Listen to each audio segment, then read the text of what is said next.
The Robin Hood syndrome, is it finally beginning to happen in America? It might be the case. Let's talk about it this morning as we tear into the Luigi Mangione murder of United Healthcare CEO Brian Thompson. Let's get into it today. And a very good morning to you on a very cool and chilly morning here in NorCal.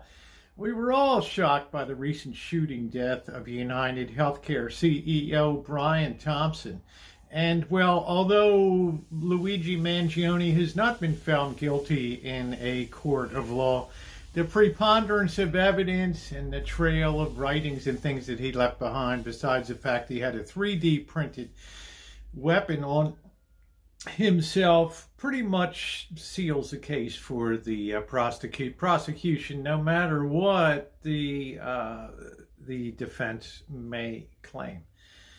But I'm not going to talk about the shooting per se. The reaction to the shooting is much more interesting because it gives us a peek behind the curtain in a lot of the American psyche today, particularly the American psyche that says it's getting increasingly hard to make our way in the world today. We're just stressing at every turn of the road. It's too hard to make a living, and things like health insurance have just become, they're just out of control. Things like mortgages and housing costs and food costs. People can reach a point where they feel powerless to do anything about it. And in the case of Luigi Mangione, we might have the first little inkling, the first little upbubbling of what I call the Robin Hood syndrome. It's a way of not necessarily steal from the rich and give to the poor. That's one type of Robin Hood syndrome. But it's also the sense of taking somebody out that's a perceived target or a symbol of the untoward wealth that's made by a lot of the ultra wealthy people in society today, and the cost that extracts from those within a nation. United Healthcare is a stock that's worth over $500 something a share. The company makes something on the order of $100 billion of revenue and $20 billion of profit, I think was the latest reported in the 2022 year. That's a lot of money, folks. That's a lot of money. And the profits have increased dramatically from $6 billion a year before the pandemic to $20 billion a year. And the question people ask themselves is, why should I have to pay all these higher insurance rates when these companies, which are really shareholders, are reaping the benefits of, well, people's misery? Let's face it. Healthcare can be routine, but routine healthcare is not expensive. It's the treatment healthcare that's super expensive. And having spent 22 years in clinical medicine, on the insurance and the billing side, I can tell you that the costs are astronomical for that. Of course, when people are ill, they want the latest and greatest equipment, and that costs a lot of money. And the cost per use has to be high to defray that expense. But it's another case of where something that is for, well, there's debates about whether healthcare should be provided for free as a government function to everybody, or whether it should be a private function. But remember what it used to be. Hospitals and things were really, many of them were rooted in charity, and particularly religious organizations, nuns and sisters that staffed and ran hospitals, and they were truly not-for-profit organizations because, well, they just wanted to keep the lights on. And they would probably think it egregious that a company made $20 billion of profit on an ongoing enterprise off of the backs of its citizens. A couple things come to mind. As I said, this used to be a function of charity. And it used to be very affordable to have children, to have health care, because there were people that were doing that as an avocation.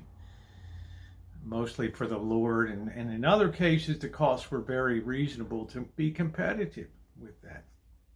But now we see across a broad range of society that the profits are reaching points in corporations that are absolutely astronomical, to the point that some of them don't even know what to do with these profits, and therefore they're more likely to make really stupid decisions just to deploy cash. And as I've said before, prosperity has its own, plants its own seeds and grows its own seeds of destruction. And trust and believe, the downside of this profit engorgement will be hair-raising, to say the least. But think about now the Luigi Mangione. And I have a definite connection. I went to school with his uncle in Maryland at Loyola College and knew the family very well, is very philanthropic. Some of the buildings on the campus where I went to college are named for the Mangione family because they were known to be so philanthropic. But the point is, you can reach a point in his particular case where you have an injury and you just cannot get relief from that. And sooner or later, the insurance company is just going to turn you away and say, look, we've done all we can. You've exhausted your coverage or whatever. So we don't know. If you have to live with chronic pain, and this is something that I became acutely aware of working in the medical field, it's no pleasure cruise. And when you think of how it starts to debilitate your life, particularly chronic pain, and all you can think about in the time in the morning until the time you go to bed is this debilitating pain.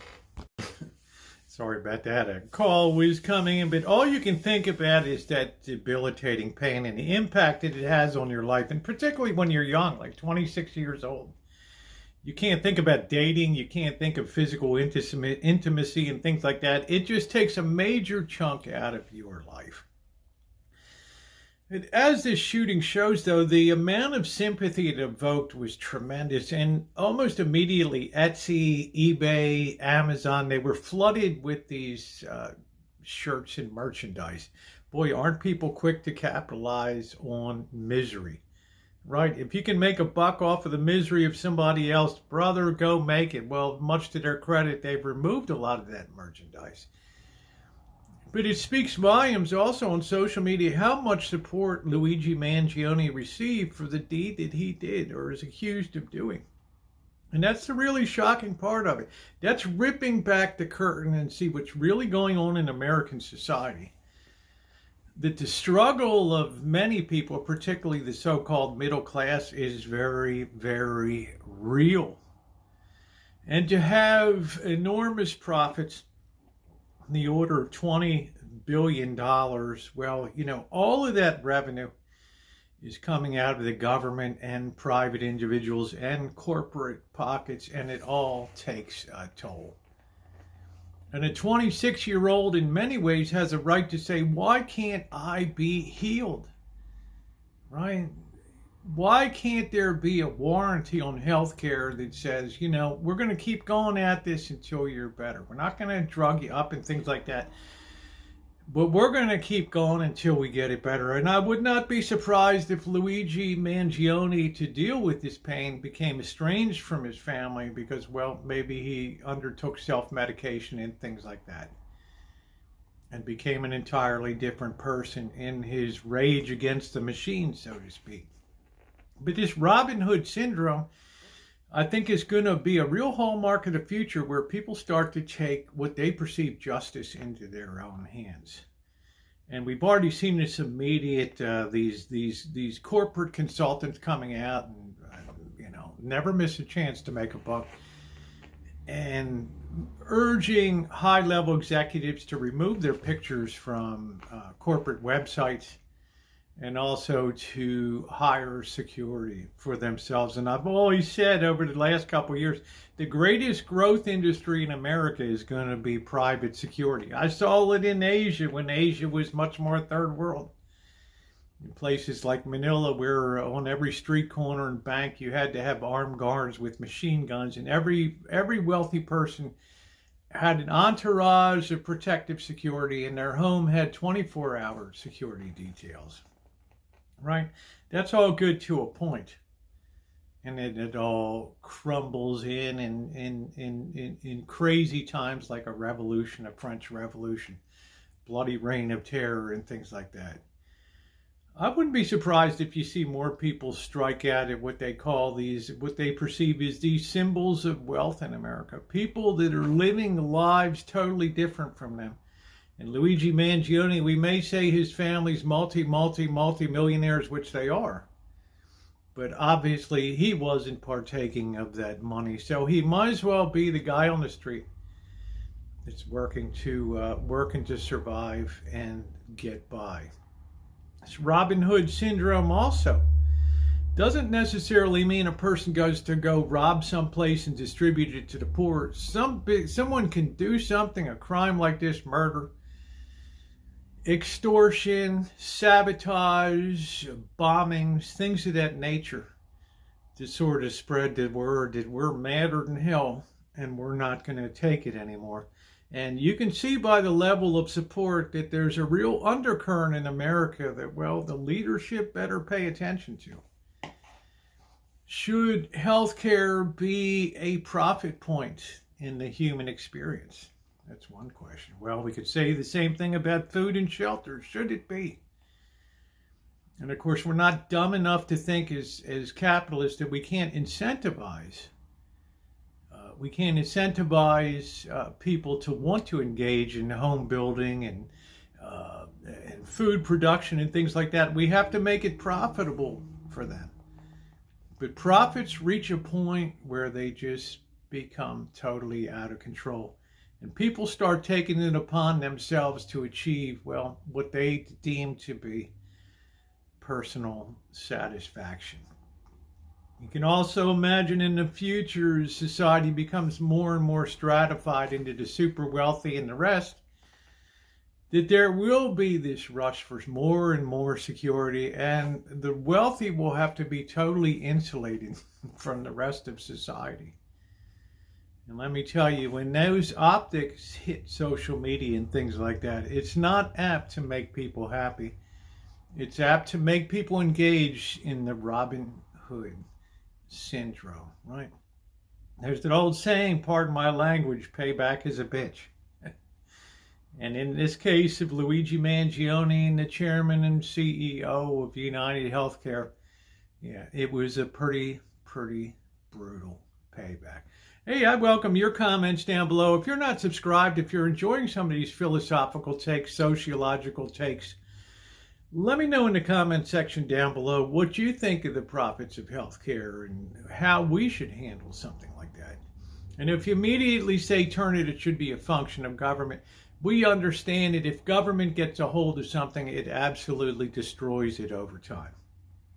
It becomes even more careless with people's money and is accountable to no one. But it does not mean that we have to have corporations that enjoy astronomical profits, particularly in places where the basic human needs of shelter, food, right, and medical care are so critical to human existence. And if you're not subscribed, subscribe and hit that bell for all notifications. And thank you so much for watching.